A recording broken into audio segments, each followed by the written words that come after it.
So hello friends, कैसे हो? I hope कि आप सभी बढ़िया होंगे, जबरदस्त होंगे। आई होप मेरा कल का वीडियो आपको पसंद आया होगा। देखो, इस पे काफी ज्यादा आप लोगों ने प्यार अच्छे से दिया है और आशा है कि आगे भी ऐसे देते रहेंगे। तो कल के वीडियो में हम लोग बात किए थे लाइफ प्रोसेस के बारे में, जिसको हिंदी में हम लोग जैव प्रक्रम बोलते हैं। बायोलॉजी 10th क्लास का फर्स्ट चैप्टर ही है। उसमें हम लोग 2-3 टॉपिक्स भी पढ़े थे, जैसे कि जैव प्रक्रम का डेफिनेशन पढ़े थे, पोषण पढ़े थे और पोषण की विधियां पढ़े थे। तो आई होप आप लोगों को समझ में आया होगा। अगर नहीं आया होगा तो आज की वीडियो में थोड़ा सा उसको कवर कर लेंगे और आज की वीडियो में उससे आगे वाले टॉपिक्स को हम लोग पढ़ने वाले हैं। तो वीडियो को बने रहेगा एंड तक, ठीक है? और वीडियो थोड़ा सा पसंद आ रहा होगा तो प्लीज लाइक कर देना और ईडेन इंडिया से जुड़ने के लिए प्लीज सब्सक्राइब कर देना, क्योंकि आज से जो भी वीडियोस आएगी मेरी या अदर टीचर्स की, तो उसका नोटिफिकेशन आपके पास जल्द से जल्द पहुंच जाएगा, ठीक है? चैप्टर का नाम है आप लोग का लाइफ प्रोसेस, जिसको हिंदी में हम लोग बोलते हैं जैव प्रक्रम। जैव प्रक्रम। तो इसमें हम लोग कल के वीडियो में पढ़े थे पोषण, जैव प्रक्रम की डिफिनेशन और स्वपोषण और परपोषण के बारे में पढ़े थे। तो अगर आप लोग को थोड़ा बहुत डाउट है उससे, जैव प्रक्रम से, पोषण और उसकी विधियां से, तो उसको हम लोग थोड़ा सा समझ लेते हैं। तो जैव प्रक्रम किसे कहते हैं? तो वे सारी क्रिया जिनके द्वारा जीवों का अनुरक्षण होता है उसे हम लोग जैव प्रक्रम कहते हैं। जीवों का अनुरक्षण का मतलब अपना सुरक्षा प्रदान करते हैं उसे, उस क्रिया को हम लोग जैव प्रक्रम कहते हैं। उसके बाद हम लोग का टॉपिक था पोषण। तो वैसी विधि जिसके द्वारा जीव पोषण तत्व को ग्रहण करके उनका उपयोग करते हैं, उस क्रिया को या उस प्रक्रम को हम लोग पोषण कहते हैं। यानी मान लो अगर हम खाना खाते हैं तो क्यों खाते हैं खाना?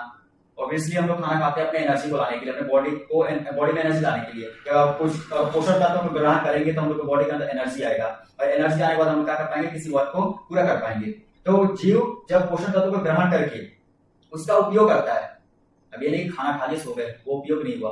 तो जो जीव पोषण तत्वों को ग्रहण करके उसका उपयोग करता है, उस क्रिया को हम लोग पोषण कहते हैं। अब पोषण होती है 2 प्रकार की, हम लोग बताया कि आपको पहला पोषण होता है स्वपोषण, उसका स्वपोषण।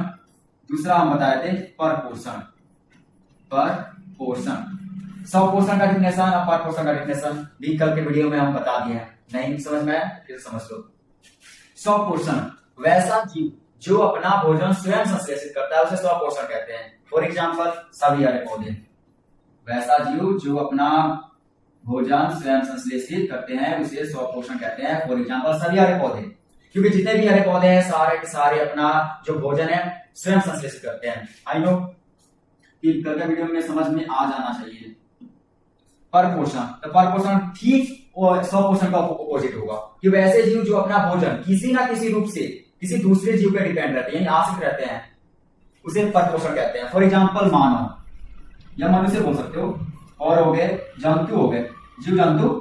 तो ये जो है वैसे जीव है जो अपना भोजन के लिए किसी ना किसी रूप से किसी दूसरे जीव पे आश्रित रहते हैं, वैसे जीव को हम लोग क्या कहते हैं? तब परपोषण कहते हैं। आई होप कि आपको ये दोनों टॉपिक समझ में आया होगा, ठीक है? तो देखते हैं अब हम लोग का जो टॉपिक है वो टॉपिक है।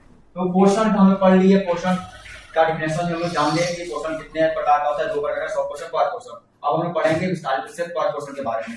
तो हेडिंग डाल देते हैं पहला, परपोषण। परपोषण किसे कहते हैं? परपोषण, इसके बारे में समझ लेते हैं। तो परपोषण के बारे में हम लोग तो समझ लिए थे, सॉरी समझ लिए थे ना। अब इसका हम लोग को समझना है कि परपोषण कितने प्रकार हो सकते हैं। मालूम है तो बता सकते हो कमेंट में। परपोषण की विधि कितने प्रकार की होती है? परपोषण बता दो कमेंट में। नहीं मालूम है तो हम बता देते हैं। परपोषण होता है 3 प्रकार का। कितने प्रकार का? 3 प्रकार का। एक होता है मृत जीवी परपोषण, मृत जीवी परपोषण, परपोषण। एक होता है परजीवी पोषण, परजीवी या परजीवी पोषण।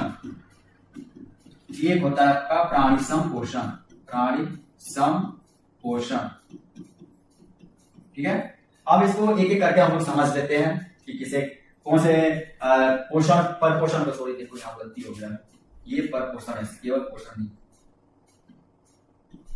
परपोषण यहाँ पे, ठीक है?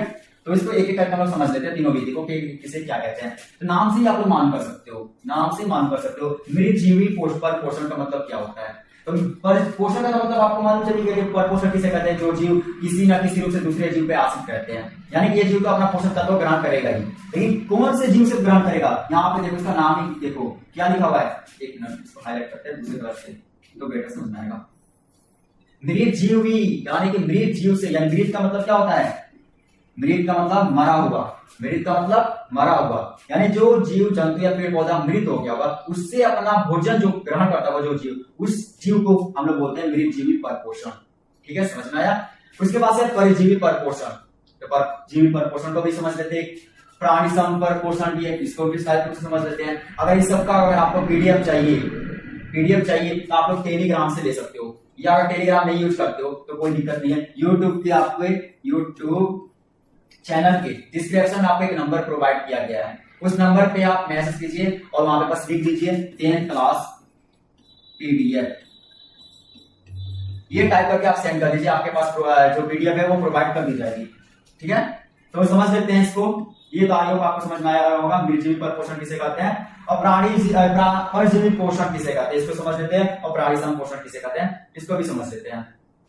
तो मृतजीवी परपोषण आप लोग को समझ में आ गया होगा। देखते हैं परजीवी पोषण को। तो परजीवी पोषण उस जीव को कहते हैं जो जीव किसी दूसरे जीव के संपर्क में आके अपना भोजन को ग्रहण करता है। यानी मान लो हम एक जीव हो गए, एक और कोई दूसरा जीव आ गया, उसके संपर्क में जाकर के हम उससे पोषण प्राप्त करते हैं, उस विधि को हम लोग क्या कहते हैं, तो परजीवी परपोषण कहते हैं। अब आता है प्राणी संपोषण, तो वैसा जीव जो अपना भोजन ठोस रूप से या तरल रूप से, कौन कौन सा, ठोस या तरल रूप से अपना पोषण तत्व ग्रहण करता है, उस विधि को हम लोग बोलते हैं प्राणी संपर्पोषण। आज तीनों आपको पोषण समझ में आ गया होगा। मृतजीवी परपोषण में है कि जो ऐसा जीव जो अपना भोजन मृत जीव से प्राप्त करता हो। परजीवी पोषण में ऐसा जीव जो अपना भोजन प्राप्त करने के लिए किसी दूसरे जीव से संपर्क में आता हो। प्राणी संपोषण जो कि ठोस या तरल किसी भी पदार्थ में, मतलब ठोस होना चाहिए या तरल में होना चाहिए, इन दोनों पदार्थ से अपना पोषण तत्व को ग्रहण करते हैं, वैसे जीव को प्राणी संपर्पोषण कहते हैं। तीनों बात समझ में आ गया होगा, इसका पीडीएफ आपको मिल जाएगा। ठीक है, और इसके बाद से देखते हैं कि हम लोग को क्या पढ़ना है।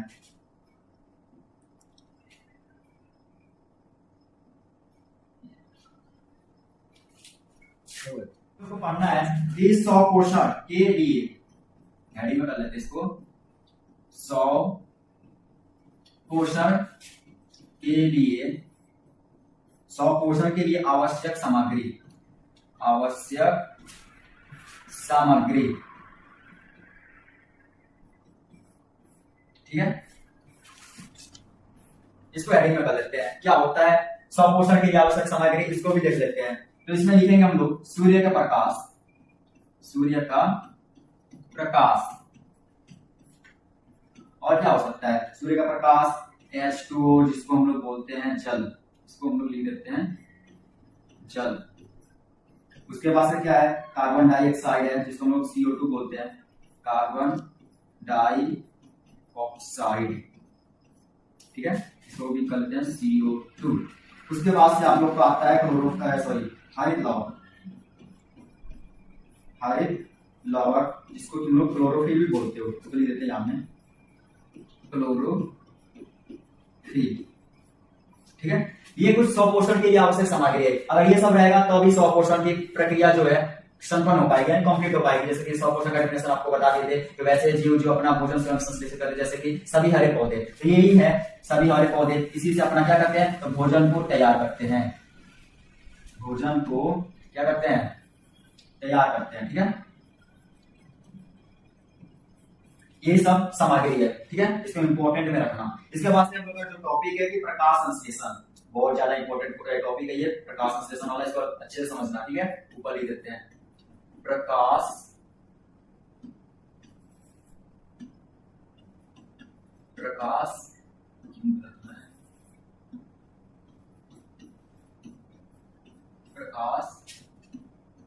संश्लेषण। अब इसको समझ लेते हैं कि प्रकाश संश्लेषण किसे कहते हैं। जब हम लोग कोई पौधा लगाते हैं या सुबह सुबह हम लोग उठते हैं तो कोई बोलता है विटामिन डी ले लो, तो विटामिन डी किसे मिलता है, सूर्य के प्रकाश मिलता है। यानी कि मान लो यहाँ पे एक सूर्य है, यहां से क्या निकलता है, इसका क्या निकलता है, किरण निकलती है, यानी कि धूप निकलता है, जिसको हम लोग भोजपुरी में घाम बोलते हैं, शायद धूप बोलते हैं। यहां से निकलता है तो हम लोग बॉडी में पड़ता है, जिसको हम लोग बोलते हैं विटामिन डी मिलता है, उससे थोड़ा सा एनर्जी टाइप भी फील होता है हम लोग के अंदर से। तो जब कोई पौधा है, मान लो यहाँ पे एक पौधा बना दिए, पेड़ बना दिए, जब यहां से इसका सूर्य का प्रकाश इसे पड़ता है, ऐसे इस पौधे पे यानी इस पेड़ पे जब पड़ता है तो क्या होता है, संश्लेषित इसको करता है, इसको ऑब्जर्व करता है प्रकाश को।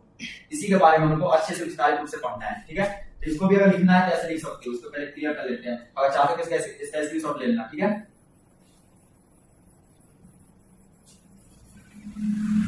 और अपने पास ज्यादा टाइम भी नहीं बचा है, इसके बाद हो सकता है तो हिंदी के टीचर आएंगे। तो प्रकाश संश्लेषण जिस प्रक्रिया, यहां लिख देते हैं,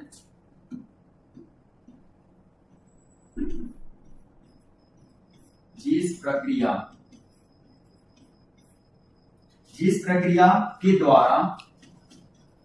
प्रक्रिया के द्वारा हरे पेड़ पौधे सूर्य के प्रकाश की उपस्थिति में मतलब प्रेजेंट में उपस्थिति में क्या करते हैं, तो अपना भोजन, उपस्थिति में अपना भोजन तैयार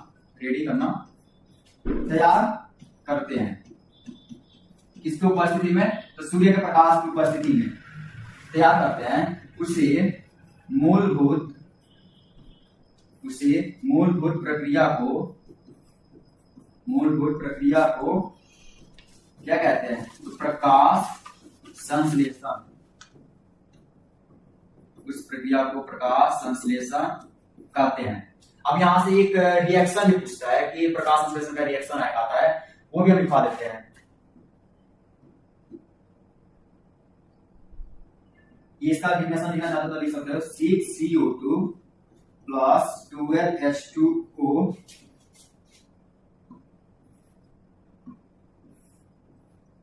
C6H12O6। ये आप लोग का ग्लूकोज का फार्मूला होता है, इसका इंपॉर्टेंट में कर लेना।